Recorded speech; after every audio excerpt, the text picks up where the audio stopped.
तो दोस्तों आज मैं एक्सप्लेन करने वाला हूँ लायंस गेट की तरफ से रिसेंटली ही रिलीज हुई एक सुपरनैचुरल हॉरर मूवी को जिसका नाम है सनराइज।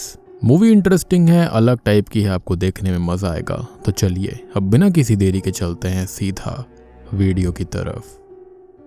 तो मूवी की शुरुआत में हमें द रेड कोट नाम के एक डीमन के बारे में बताया जाता है जो कि पैसिफिक नॉर्थ वेस्टर्न फॉरेस्ट के अंदर रहता है। उस डीमन को जिंदा जानवरों की बलि दी जाती है और ऐसा माना जाता है कि ये डीमन लोगों को लंबी इटर्निटी का वरदान दे सकता है, यानी कि लंबी उम्र का। अब वक्त के साथ साथ ये कहानियां फैलती गईं और इसकी वजह से ही सैक्रिफाइसेस भी बढ़ने लगे और आगे हम उसी डीमन को एक डियर पर फीड करता हुआ देखते हैं। साथ ही साथ हम खून से सनी हुई एक लड़की को पेड़ से लटकता हुआ भी देखते हैं जो कि बहुत ही भयानक सीन था। खैर अब कहानी प्रेजेंट टाइम में आती है जहां पर हम रेनॉल्ड्स नाम के एक बंदे को देखते हैं जो कि एक आदमी को धमकाने की कोशिश कर रहा था। रेनॉल्ड्स और उसका ग्रुप उस आदमी की जमीन को हड़पना चाहते थे और इसलिए वो आदमी उनसे नेगोशिएट करने आया था। वो आदमी पेपर साइन करने से मना करता है और गुस्से में आकर रेनॉल्ड्स उसको मार डालता है और उसकी बॉडी को डंप कर दिया जाता है। अब इसके बाद हमें 3 महीने बाद का वक्त दिखाया जाता है जहां पर हम एक स्कूल बस को देखते हैं। साथ ही साथ रेडियो पर न्यूज रिपोर्ट सुनने के लिए मिल रही थी।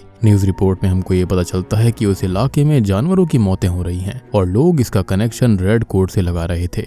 अब स्कूल बस के अंदर हम एडवर्ड नाम के एक लड़के को देखते हैं जो कि कोई और नहीं बल्कि उसी आदमी का बेटा था जिसे रेनॉल्ड्स ने पहले सीन में मार दिया था। अब बस के अंदर एडवर्ड अपनी फ्रेंड रेचल को एक स्माइल देता है और इसी वजह से एक लड़का उसे बुली करता है। खैर इसके बाद हमें एडवर्ड के परिवार को दिखाया जाता है जिसके अंदर उसकी माँ का नाम यान लॉय है और छोटी बहन का नाम एमिली। यहाँ पर लॉय परिवार को पूरा यकीन था कि रेनॉल्ड्स ने ही मिस्टर लॉय के साथ में कुछ गलत किया है। खैर अब रात को रेनॉल्ड्स के लोग लॉय फैमिली के ऊपर हमला करने के लिए आते हैं लेकिन उनका प्लान फेल हो जाता है क्योंकि लॉय परिवार का पेट डॉग सैम भौंकने लगा था जिससे कि यान और एडवर्ड जाग जाते हैं। यान और एडवर्ड मिलकर बाहर देखने जाते हैं और एडवर्ड किसी आदमी पर हमला करता है और उसे बेहोश कर देता है। इससे हमको ये अंदाजा हो जाता है कि यान एक स्ट्रॉन्ग वुमन है जो कि अकेले अपने बच्चों को संभाल रही थी। अब लॉय परिवार के बारे में थोड़ा सा और डिटेल में जाना जाए तो लॉय परिवार चाइनीज इमिग्रेंट्स हैं जो कि उस लोकेलिटी के अंदर शिफ्ट हुए थे। वो लोग रेसिज्म का शिकार थे और साथ ही साथ उन्हें बहुत ही ज्यादा हेट किया जा रहा था। टाउन के लोग उन्हें जरा भी पसंद नहीं करते थे और उनसे दूरी बनाए रखते। सबसे बड़ी बात कि लॉय परिवार टाउन से दूर जंगलों के पास रहती थी और लोग उन्हें वहां से भी बाहर निकालना चाहते थे,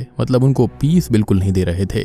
आगे हमको दिखाया जाता है कि यान और एडवर्ड उस घायल आदमी को अंदर लेकर आते हैं और उसकी मरहम पट्टी करने लगते हैं। एडवर्ड इससे खास खुश नहीं था, उसको ये लगता है कि वो आदमी रेनॉल्ड्स का साथी या फिर रेड कोट भी हो सकता है, लेकिन यान के समझाने पर वो उस आदमी को ट्रीट करने के लिए मान जाता है। अब सपनों के अंदर उस घायल आदमी को अजीब से विजन्स आ रहे थे जिसके अंदर वो उसी पेड़ से बंधी हुई लड़की को देख पाता है। अब अगले दिन एमिली उस घायल आदमी के साथ डॉक्टर खेल रही होती है, तभी यान आकर उसे भगा देती है और रूम का दरवाजा लॉक कर लेती है। खैर अब एडवर्ड उस आदमी को चेक करने आता है लेकिन तभी उसे काफी ज्यादा गहरी सांसों की आवाज आती है। रूम के अंदर उस आदमी की हालत काफी खराब थी और वो एडवर्ड से ताजा खून मांगता है। एडवर्ड अब वहां से बाहर निकल जाता है लेकिन दरवाजा लॉक करना वो भूल गया था। खैर अगले सीन में हम यान को टाउन के अंदर दवाई और घर का सामान शॉप करते हुए देख पाते हैं। तभी रेनॉल्ड्स फिर से उसे परेशान करने लगता है। वो उसके ऊपर कई भद्दे और रेसिस्ट कमेंट्स भी पास करता है। खैर यान उसको ये बताती है कि वो एक ऐसी सिटी से बिलोंग करती थी जहां पर लॉ था, स्कूल है, यूनिवर्सिटीज हैं और थिएटर्स हैं और इस वजह से वो उससे नहीं डरती। अब रेनॉल्ड्स यहाँ एक इन्फ्लुएंशियल आदमी होने के साथ साथ बहुत बड़ा रेसिस्ट भी था। इसी के चलते वो लॉय परिवार को और उनके साथ और भी कई सारे नॉन अमेरिकन को टाउन से बाहर निकालने की कोशिश कर रहा था। रेनॉल्ड्स के फादर ने देश के लिए और उस टाउन के लिए बहुत बड़ा योगदान दिया था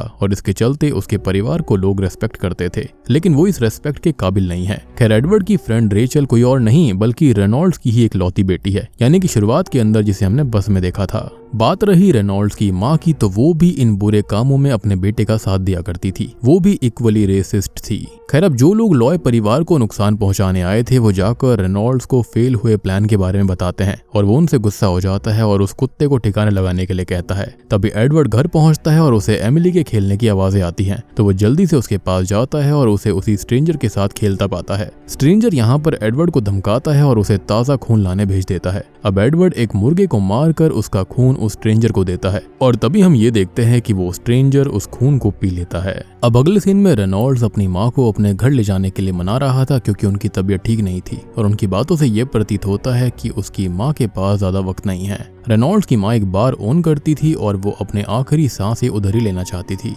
अब अगली सुबह एक पुलिस ऑफिसर यान परिवार के घर के पास आता है। वो उनके पेट डॉग को किसी फेक केस के चलते वहां से ले जाने आया था। इससे हमको पता चलता है कि वो पुलिस ऑफिसर भी रेनॉल्ड्स जैसे बंदों का साथ देता है। अब लॉय परिवार उस पुलिस ऑफिसर से झगड़ा करने लगते हैं कि तभी स्ट्रेंजर आकर उस पुलिस ऑफिसर को धमकाता है। अब पुलिस ऑफिसर उस स्ट्रेंजर के ऊपर अपनी गन तान देता है, लेकिन वो स्ट्रेंजर स्विफ्टली उससे गन छीनकर ऑफिसर को डराकर भगा देता है। अब आगे पुलिस ऑफिसर रेनॉल्ड से झूठ बोल देता है कि लॉय परिवार उसे नहीं मिला और वो सारा ब्लेम रेड कोट पर डाल देता है। बात करें रेनॉल्ड्स की तो वो रेड कोट में बिल्कुल बिलीव नहीं करता था और इसी के चलते वो उसका मजाक भी उड़ाता है और तभी उसकी माँ उसे डांटती है और रेड कोट के बारे में बताने लगती है। रेड कोट सदियों से इसी इलाके में रहता आ रहा है और उसे कोई नहीं हरा सकता। लोगों का डर रेड कोट को ताकत देता है और उसे अपने से दूर रखने के लिए ही बलि दी जाती है। अब आगे एडवर्ड फिर से उस स्ट्रेंजर को खून देने जाता है और हमको पता चलता है कि उस स्ट्रेंजर को सिर्फ खून की जरूरत थी, चाहे वो किसी भी जानवर का क्यों ना हो। अब खून पीते ही स्ट्रेंजर को फिर से वही अजीब से विजन्स आने लगते हैं, यानी कि वही लड़की वाले।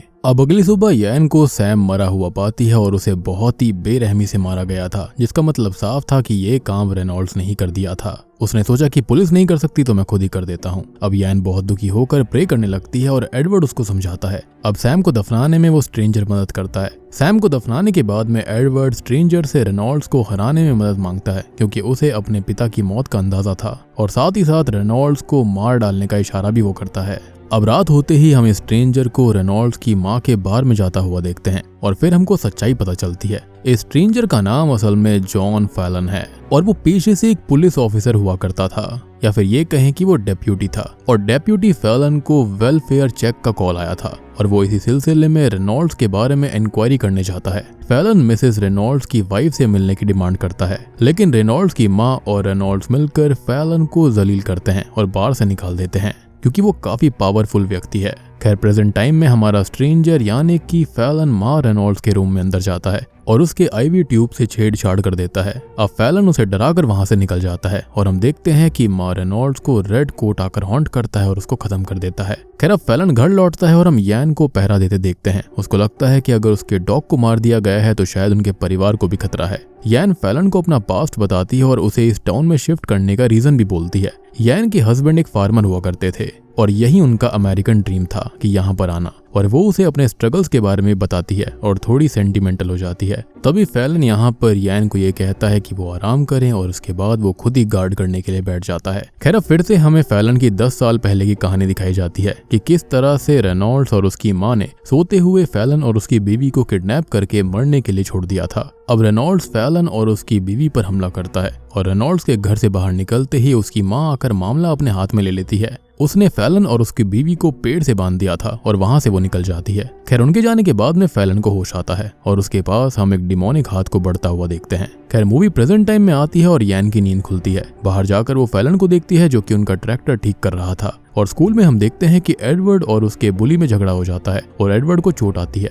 इधर हम फैलन को देख पाते हैं जो कि अपनी बीवी को ही याद कर रहा था। खैर एडवर्ड अब घर लौट कर आता है और फैलन को घर के कामों में हेल्प करता है। फैलन एडवर्ड से उसकी चोट के बारे में पूछता है और एडवर्ड अपनी सारी भड़ास फैलन के सामने निकालता है। जवाब में फैलन उसे चेंज को अडेप्ट करने की सलाह देता है। बेसिकली वो यही कह रहा था कि बुलीज के सामने उसे स्टैंड अप होना होगा।